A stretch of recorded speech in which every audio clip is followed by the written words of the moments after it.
Hello everyone, I'm here to present my co-authored work titled Modeling Issues and Pushover Response of Single-Story Older Steel Buildings. Here's the presentation outline. After introducing the work, I will describe the case study structure. Then I will discuss a couple of slides concerning modeling issues, and after that we will see main results arising from pushover analysis, and at the end I can conclude main highlights of the work.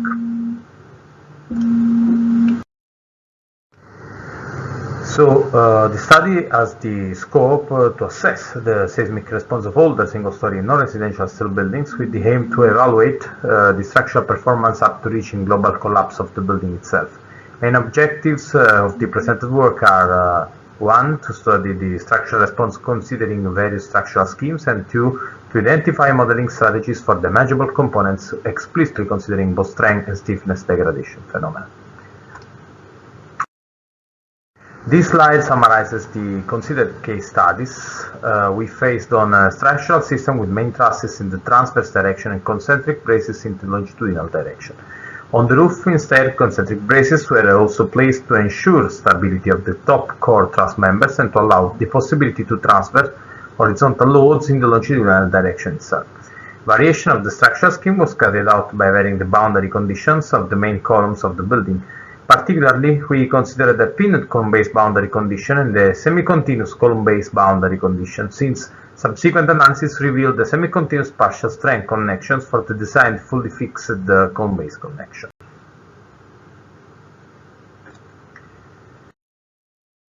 This slide summarizes modeling strategies implemented for main vertical braces of the building. Particularly, an imperfect geometry with discretization of the brace members was used to simulate both buckling and post-buckling response during both cycling and monotonic loading condition. Also, an explicit representation of the brace fracture was implemented to consider low cycle fatigue into braces. An example of brace response and also the representation of the implemented stress-strain relationship can be seen in the slide on the right of the slide itself. In particular, we have the stress-strain relationship on the top of the slide, and the relationship with, of the brace response in terms of force and deformation relationship with and without considering the brace fracture on the bottom of the slide. Particularly in the stress-strain relationship, it is also indicated the maximum strain range, which is used to evaluate the triggering of brace fracture. In this slide, it is summarized a comparison of the modeling strategies implemented for truss-to-column connections. On the top, we have the implemented numerical model for the PCB structure. In fact, connections of the truss members were modeled explicitly considering both elastic stiffness and plastic resistance. As an example, a force deformation relationship for bottom core truss-to-column connections is represented into the slide. On the contrary, the nonlinear behavior in the SCB truss-to-column connections was mainly concentrated at the column end in terms of moment rotation relationship. Thus, a rigid element takes into account eccentricity between the main truss system and the column, and also the possibility of course to transverse bending moments from the truss to the column and vice versa. An example of such implemented structural response is shown on the right of the slide, in the right side of the slide.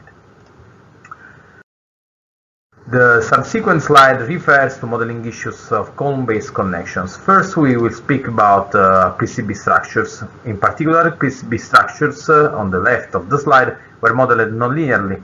In the PCB column-based connections was modeled nonlinearly in order to take into account the interaction between the vertical and the horizontal forces transferred by the brace to the brace connections in the longitudinal building direction. On the contrary, the moment rotation response of the SCB column-based connections was explicitly considered in the transverse building direction. Besides, the design connections was able to allow yielding and strain hardening of braces in the longitudinal direction, and therefore a perfect pinned restraint condition was considered in such a building direction, which is indicated into the slide on the right of the slide. The structural response is here represented in terms of pushover results for the transverse building direction. The plot shows the relationship with the pushover control point and the base shear force resistance of the building. Also, some deformed shapes are included to better clarify the evolution of the numerical response. It is apparent that the two structures exhibited radically different structural behavior. Similar lateral stiffnesses were observed by changing the structural layout. But, however, since the PCB structures failed due to truss-to-column connection shear failure, a rather brittle global structural response was observed if compared with that obtained with the SCB structures. In the last case, in fact, yielding of column-based connections was the first nonlinear event, and consequently a ductile global behavior was obtained within pushover results. Local consequences of the variation in the structural scheme are summarized in this slide.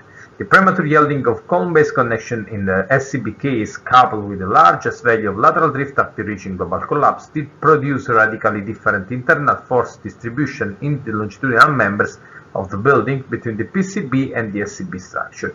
More specifically, in SCB case, second-order internal forces developed in both the bottom chord longitudinal trusses and the longitudinal horizontal chords, as highlighted in terms of member into the slide with a sketch of the numerical model in the longitudinal direction. The axial force distributions are depicted into the two plots of the slide as a function of the transverse drift displacement developed during pushover. Such axial force distribution were compared with that occurred into the PCB structures, of course, and eventually one can observe that the increase of axial forces into longitudinal members in the case of SCB structure can trigger additional connection yielding, as shown in the plot on the left side of the slide.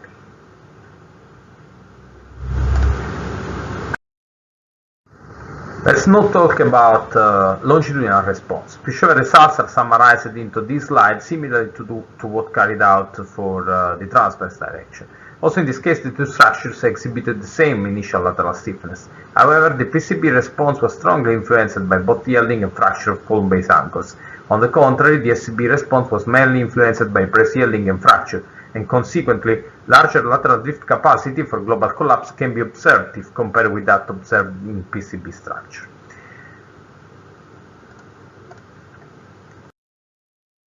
Local consequences of variation in the structural scheme can be also observed when performing longitudinal pushover. First, the absence of column-based connection yielding in SCB case led to compression axial forces into horizontal chord-column bolted connection, which were larger than in the PCB case. This originated bearing failure into the connection, as indicated into the plot on the left of the slide, on the bottom left of the slide. In PCB case, such failure was anticipated by the anchor fracture. The second consideration is that concerning the right side plot into the slide, so the distribution of axial force into the longitudinal bottom chord chords, which are highlighted into the slide with this longitudinal sketch of the structure. One can observe one important fact, that in the PCB structure tensile forces developed into truss members, thus avoiding buckling of the whole truss system.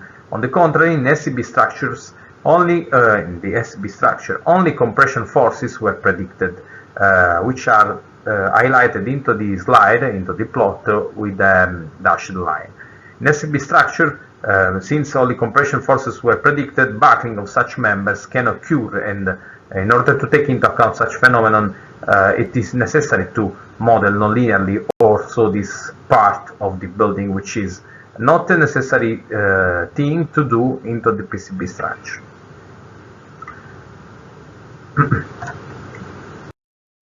In conclusion, the PCB structure collapsed in the transverse direction due to the brittle shear failure of truss-to-column connections, for a lateral drift capacity equal to 2.9%. On the contrary, the SCB structure collapsed due to a more ductile column-based connection failure, with a lateral drift capacity equal to 5.7%. Second-order effects were more significant in SCB case because of the larger displacement characterizing the structural response, and consequently failure of longitudinal connection was also predicted by the model for transverse loading due to significant axial forces in SCB longitudinal members. For the SCB longitudinal direction, the pinned truss-to-column connection in the absence of column-based connection yielding led to buckling of additional members, as well as failure of additional connections, which were not observed in the PCB case. This is the end of my presentation. Thank you for your kind attention.